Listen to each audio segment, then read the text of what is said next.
Thanks for joining me with this uplifting moment. Let's reflect on the theme Beyond Building Sandcastles.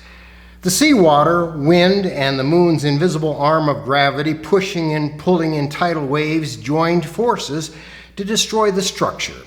It had been a castle, a sandcastle. I came upon the ruins along a stretch of beach on the Gulf of Mexico. Some sand sculptor, or perhaps several, had spent considerable time building the structure out of nothing but sand. The unceasing, unending waves pounding assault had left the sandcastle in ruins. Soon enough, there would be no sign of it at all that it had ever existed. Builders of sandcastles know that their creations have a short lifespan, usually less than one cycle of the ebb and flow of the tide, perhaps even shorter if there's a mean little kid walking the beach. Much of what we work for, make, buy, maintain, and achieve has a limited lifespan, perhaps longer than a sandcastle, but not by much when measured against eternity. We note buildings being demolished that have outlasted their usefulness, but are less than 50 years old. That shiny new car we excitedly drove off the car lot 20 years ago and took down the highway while inhaling the new car aroma may be today on the flatbed truck of crushed cars we meet on the highway going the other way to the recycling center.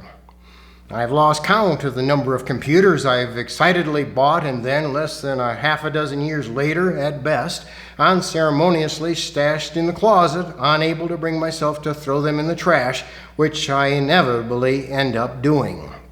Fortunes gained may be ours if we are both smart and fortunate until, of course, the day we die, but not beyond. Fame doesn't have a long shelf life either. We might remember that 100 years ago Woodrow Wilson was president. I didn't. I had to look it up. He was president from 1913 to 1921. I'm sure that his vice president thought himself fairly famous, but how many people can recall his name? Probably just the rare historian with a knack for details. It was Thomas R. Marshall.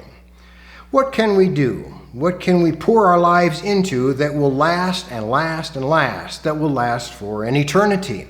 The answer, that which is important and memorable to our eternal God.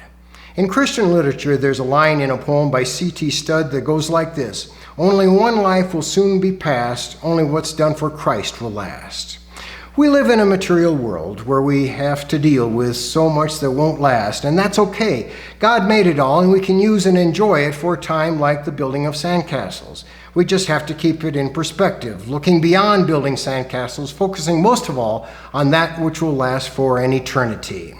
Jesus says, "Do not store up for yourselves treasures on earth where moths and vermin destroy and where thieves break in and steal, but store for yourselves treasures in heaven where moths and vermin do not destroy and where thieves do not break in and steal. For where your treasure is, there your heart will be also."